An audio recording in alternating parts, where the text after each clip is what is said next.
See, now this is a real-life American nightmare. I wish I could just sit up, look around, and realize, oh, man, that was just really a bad nightmare. It was just a really bad dream. Obama didn't get elected, and the Democrats aren't, trying to save America by spending us into oblivion, and all these criminals aren't in the government, and wow, oh God, I wish. I don't know about you, but I'm so sick and tired of hearing bailout, bailout, bailout. I'm getting tired of hearing about it. Well, it appears tonight they've reached some kind of an agreement, and we're going to have a bailout. A big old stimulus thing, or what's Barack Obama calling it now, the American Reinvestment and Recovery Act. I mean, how could you vote no on that? What are you, a Holocaust denier? Wow, you're such a mean person. How would you ever vote no on that, Well, apparently he got a couple of Republicans to come on to his side, and so they can get this bill passed in the Senate. The vote's supposed to be tomorrow at some point, and then they're going to have the bill on Obama's desk Monday morning. It's somewhere around $780 billion. And good news is a couple of Republicans brought something to it.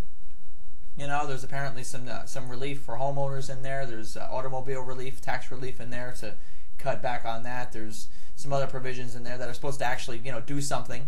Unlike the money going to Acorn and the money going to Hollywood and all these other little, Christmas tree ornaments that they put in there. I'm so sick and tired of hearing about this. I really am. I'm like, whatever. I wish it would just, it is. It's like a nightmare. I mean, I can't believe that we got Timothy Geithner. I can't believe he got nominated. This guy's a criminal, man. If you and I didn't pay taxes, I just did my taxes. It turns out I owe money for the first time in forever, which I don't understand. But if I didn't pay that money, they'd be knocking on my door. Hello? Yes, please.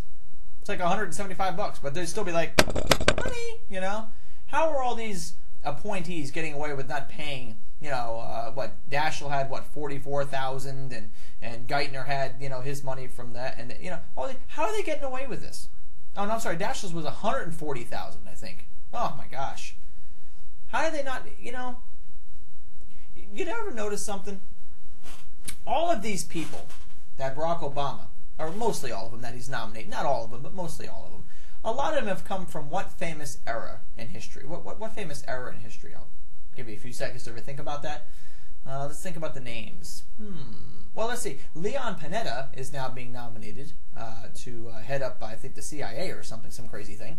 Where did Leon Panetta come from? Oh, Bill Clinton administration. A lot of these people are Clintonites. And I hope you liberals out there, and I don't mean that insultingly, I mean you liberals, like you call me a conservative, you liberals out there that voted for Barack Obama, all you young people, they said the young people is what got Barack Obama elected. I hope you would realize something. All the crap that was going on under Bill Clinton, the Whitewater scandals, all the people that turned up dead that were supposed to testify against him. In fact, I did a video on that. Whoever hasn't seen it, you can look it up on my channel. It outlines 50 different deaths. I think it's like 25 of them, or else it would have taken forever. All these deaths that are connected to Bill and Hillary Clinton from the time they were in the White House. I mean, there's a lot of corrupt stuff going on during that administration. And here Obama's bringing out all these people from the Clinton era. It's incredible. Daschle was one of them. I mean, come on, are you kidding me here? Eric Holder, Mr. Pardon the criminals, I mean, Bush pardoned some people too, but I mean, come on, Mark Rich. Look up Mark Rich and see the kind of stuff he was involved in. And Eric Holder pardoned him under Bill Clinton. And now Eric Holder's like, oh, hello, with the president. I mean, it's incredible. But you know what? Most of you already know all this. So what do we want to talk about? We got Obama. We got almost a dictatorship going on. We got the Republicans, I think, that are starting to show a spine, which is good. I don't know. What else can we do? What else can we do? Here's what we do. We stand up. We say we're sick and tired of this freaking crap. That's what we do. We stand up. We call senators. We email senators. We email our friends, our liberal friends. We make videos like this one. We fight. Damn it. Excuse my language, but we fight. Obama, get all this talk about the fairness doctrine going on now? You hear about this? Yeah, they're trying to bring up the damn fairness doctrine again. And they're actually trying to draft new legislation for this. The fairness doctrine, they want to silence talk radio. They want to silence conservative radio, conservative voices. So the Democrats, because why? Why would they want to silence conservative radio? Why would they want, it's the most popular thing in America. Rush Limbaugh is over, 25 million listeners, Sean Hannity, Bill Wright. These guys, they're making tons of money. America has, obviously tuned in. Advertisers are going to these people. That tells you something. These guys are popular. The majority of America is conservative and Republican. So what happened in this last election? We got duped. We did what Freddy Krueger warned everybody to not do. What did he say? Don't fall asleep. We fell asleep. Well, it's time to wake up. Let's wake up. Come together. We got to spread the message. They want to silence talk radio. They want to silence the conservative voice. Why? Because it blows holes all through the Democratic, philosophy, and it blows holes in the Democratic ideology. Because it's ridiculous. You don't raise taxes during a tough time. You don't grow the size of government to shrink the national debt. You don't kill babies, after, I think it was, 7 weeks they got a heartbeat? You don't kill them after that. So that's not really a baby. All these things that the Democrats stand for have not helped America. And if anybody does a little history and does a little research and look back, you'd see. Oh, but the 90s were fantastic, everybody said. Well, that's because there was a Republican Congress writing and passing laws. I mean, just look at the history. Republican ideals have consistently worked. We've got to stand up and speak and tell people what Republicans and conservatives are really about. Because I'll tell you what, these Democrats are going to hijack America. They are going to hijack America. They are trying to do it now. I can't believe that they can't pass a regular stimulus bill.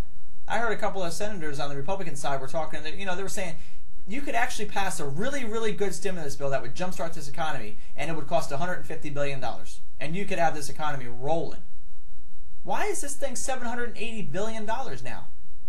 Because these people are selfish and greedy. They care about lining their own pockets. Wine, dine, and pocket line. That's all they want to do.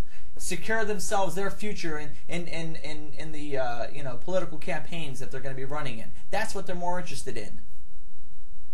And now these Democrats want to shut down the conservative Republican voice. Well, I'll tell you what. There's talk show hosts out there, I guarantee you, would take a bullet before they'd shut their mouth. And it's up to people like you and people like me that are like-minded to get on YouTube and to get on MySpace and do videos, get on as much places as we can and get the message out. In love. I'm not talking about fight and argue with people. I've said that over and over again. There's probably somebody calling me now wanting to complain. Believe me, I've had that happen. I had a guy not too long ago that actually looked up my phone number and called to harass me because of a video I did. Serious, I ain't kidding you. That's because I had something on my profile that, led him to a different website, and he found my number, and don't ever do that. But the truth is, we've got to start speaking about what we stand for, and we can't just pick apart the other side. I mean, that's part of it. Part of what we can do is pick apart the arguments for the Democratic side. But we've also got to show people what we stand for, what Republicans and conservatives are really about. There's a new channel out there that I found. It's called The Fight for America. It's that's what their philosophy is. It's a YouTube channel. And it's not just going to be Republicans. It'll be anybody that sees the right things to do for America. Maybe some independents, whoever. It's called The Fight for America. Check it out. It's a new channel out there. There's lots of new channels. There's people pulling together to make new channels. There's a voice starting to get out there now. And this is what we need to do. But we can't spend our time arguing with people that don't want to listen. As a man of faith, that's what the Bible teaches. As a man of faith, it tells you the same thing. If you go to bring somebody the good news of the gospel and they don't want to hear it, the Bible says kick the dirt off your feet, walk away, go find someone that wants to listen. That's the same thing we got to do for politics. If there's somebody who's level-headed, independent, is willing to even hear our side, that's the ones we want to talk to. That's the ones we want to reach. But don't spend time arguing and fighting with closed-minded Democratic liberals whose their sole purpose is just to put us down and to tear apart everything we say. We're not going to get nowhere. So that's some good advice. Anyway, thanks for watching, and until next time, may God continue to bless America.